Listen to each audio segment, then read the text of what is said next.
Welcome into a special Coach Spotlight here at the Kokomo Post Sports. I'm your host, Jay Stevens. And in this Coach Spotlight, we have the special privilege to be joined with the new girls varsity tennis coach at Northwestern High School, Mr. Mason Townsley. Mason, welcome to the show. All right, yeah, thanks for having me.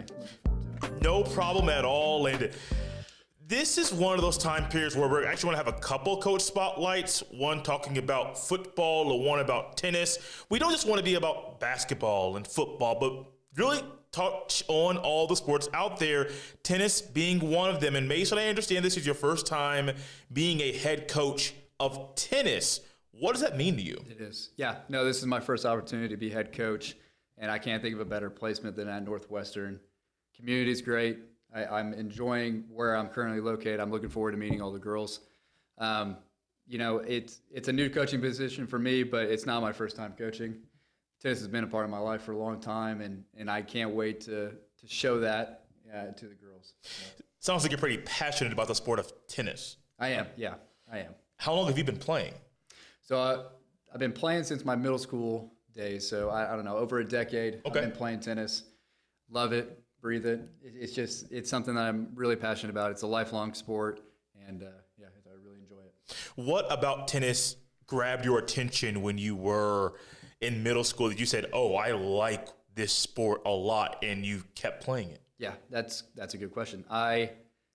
Football really wasn't my thing, and I was looking for other opportunities to play because I'm very athletic. I enjoy to be active as much as possible, and I found tennis.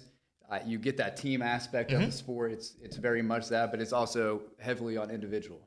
So I need to do what I need to do so then I can help support my team. I really enjoy that aspect of it. When I think about tennis, and I think a lot of people out there may think about this as well, think about the individual aspect, because a lot of times I have watched tennis mainly on television, and it's ESPN or sometimes the Tennis Channel.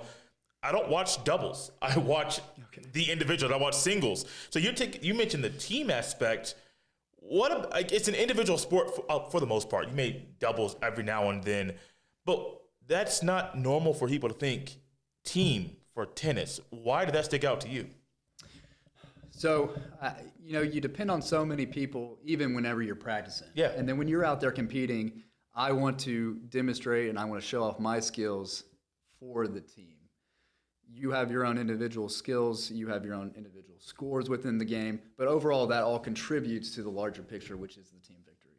You know, that is one motivator for a lot of people, and it sounds like that motivated you as well. Do you think that team aspect is something that's going to be kind of a staple for you as a coach at Northwestern? Oh, absolutely. Yeah, teamwork, collaboration is huge for me, and it's only as good as our weakest link, so to speak. But I'm looking forward to being able to help shape and to get all those different personalities together so then we can all help to improve each other as a team. Mason, it can be a little hard to juggle a lot of personalities at one time. Do you see that as a big challenge going forward? I do. Yeah, absolutely. Personalities are everything. And my goal is to be an educator, to be a teacher. So I understand about juggling a classroom full of personalities. So I get that. But I enjoy it. Everybody's unique in their own aspects and has their own philosophies and way of life. And I love learning about them as much as I do helping them to learn about a sport. I was thinking about personalities, and I went back and looked at just really a quick search on Twitter. It didn't really take much time. Yes, I do use Twitter to do some research before interviews. You're a homecoming king at Frankfort High School. I told you there was something I was going to bring up at some point. Didn't know when it was going to come up. Was that like a shock when you won that award back then? It was, yeah. It was a shock. I had no idea that I was going to win that. Man, that feels like such a long time ago. That's funny you bring that up. No, it was a shock, but yeah, I loved it. It was fun. It was a great experience. I loved being surprised with stuff like that. That was one thing when I saw it. I was like, I hope I have the right Mason Townsley. It's not a very recognizable or maybe popular name, but there may be more than one person with that name. So I'm glad that I got the right Mason Townsley for this one. But those high school days, not just at Frankfort being a student, but also being a student athlete, they're playing tennis. What kind of stands out from that time period of your life in your tennis career? Oh, man, there's a lot that stands out. you're talking about my high school days. Yeah. Playing. Yeah. That's high school is when you're becoming yourself.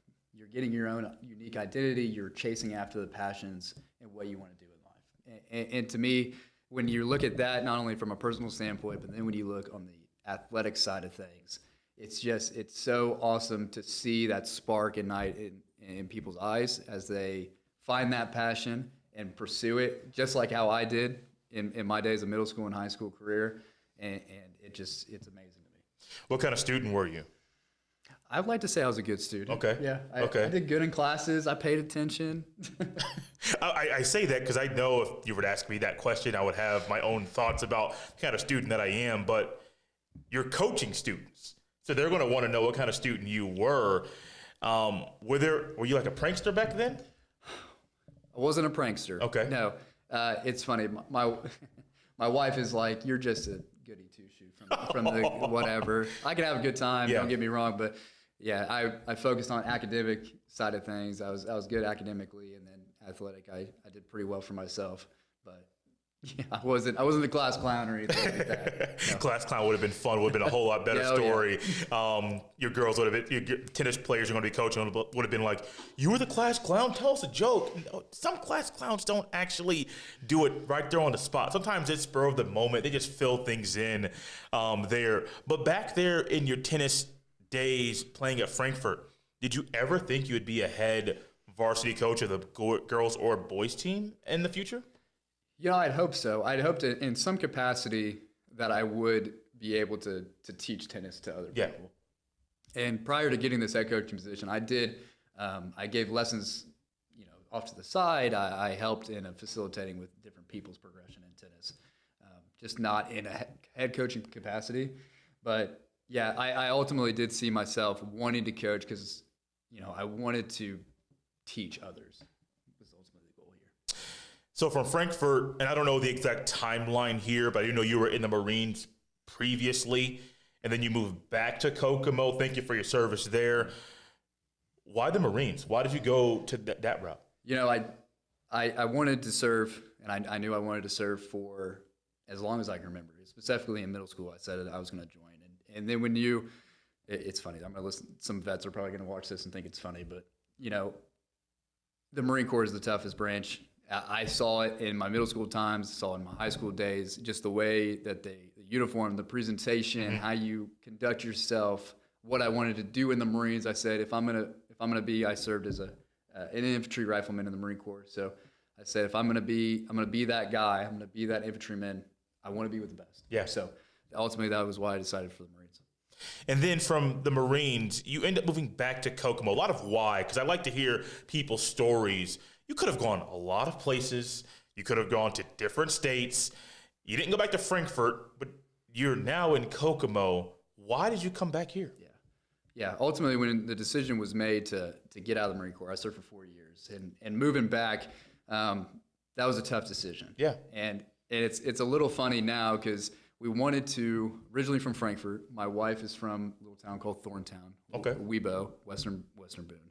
And we wanted to be somewhere because we had been so independent for so long in California, off on our own lonesome, doing our own thing, and coming back, wanted to be close to family because that's what we missed most was family, the connections and being apart, but still have that space where we could be our own selves and have that thing. So my family is from Frankfurt. Maybe they're watching. I told them about it, so we'll see if they're watching or not.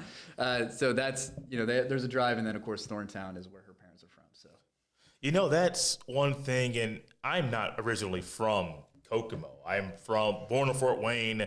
Most recently, before Kokomo, I lived in Indianapolis, and so there was something about Kokomo that drew me here, other than my wife living in Kokomo when we started dating. I just enjoyed the place. I enjoyed the people. There were just a lot more than what I thought there would be to do on a regular and daily basis. And then the sports scene drew me quickly. And I didn't really get into the high school sports scene heavily until started working here for the Kokomo Post Sports and going out to get football games on Fridays and then basketball games during the winter. Looking forward to getting out to the spring sports like tennis here soon. But the sports scene is fun. It's enjoyable, and there's always something going on. High school level, you got the Bobcats at the professional ranks. It's a lot of fun there. Was that something, was the sports scene here something that you enjoyed when you came back and moved back to Indiana? Oh, absolutely. Love it. We go to Jackrabbits games whenever we could. Yes, yeah, love yes. that. We've gone to a couple Bobcat games. It's fun. Kokomo has been more than opening to myself and me and my wife. And yeah, we love it. I mean, the community is great. I'm loving I'm attending IUK, and that community in itself is phenomenal. Absolutely love being there. And Kokomo as a large scene, sports-wise, people-wise, super friendly, very nice, and there's so much to do to take advantage of here. Before we get back to Northwestern here, let's hit on the Kokomo thing, not so sports-wise. My wife and I have spent quite a bit of time going to different restaurants here in the city. I like going to Cooper's Pub. That's one of my maybe favorite restaurants in the area in Kokomo to go to. There's still more on the list to hit, so it's not like a finalized list. It's still open. But what are some of your favorite restaurants you and your wife go to in the city? Oh, gosh. There's a lot. Okay. A recurring one is Windmill Grill. Love Windmill Grill. Let's see. Missy's. Just went to their new location, too. It's phenomenal, same amount of food. Still so much love from Missy. She's great. Let's see. If I'm feeling Japanese food, we'll usually have taku. I haven't been there yet. No, I have been there. I think I have been there. Good sushi, really good crab arguments. Probably our favorite. Yeah. That's for sure. So, but yeah, probably those are top three. If you could pick one. Putting you on the spot here. Man. I am a sucker for Japanese cuisine, so Okay. I'd probably say taku. Okay. There's a spot back in Brownsburg, Indiana. My wife and I have grown to love Thai food. And so there's a Thai restaurant down there in Brownsburg. If I'm saying, hey, we want Thai food, we don't always, that's a far drive, but that's just one of those things like we have that one thing you love and you want to get it. And I mean, I haven't driven an hour to get it, but if I'm in the area on the west side of Indianapolis, I'll drive to Brownsburg and go get that food because I enjoy it. I like that thing. Just like you like tennis. There's food you love. There's restaurants we both enjoy here in Kokomo.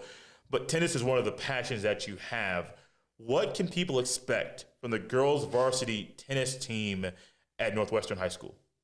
Well, they're going to expect from me, I'm going to give 100% of myself regardless of what's going on, okay? And I'd hope and I expect whatever that 100% is for the student athletes that are coming there to give that in return, okay? And they will find that I try to be as easygoing as possible. I'm not tough, but I do have expectations, you know, and I want us to succeed. It's going to be an interesting time with me moving into a new coaching position, but my knowledge of the sport and my love for the sport has never changed, and it's something that I'm, as said numerous times, and I can't stress it enough, that I am very passionate about it, and I can't wait to get involved and get back on those courts. How would you gauge your level of nerves going into a new role like this? They're definitely there, that's for sure. But if anything from my life experiences has taught me is you just got to jump in. Yeah. You know, you just got to go head in and do it.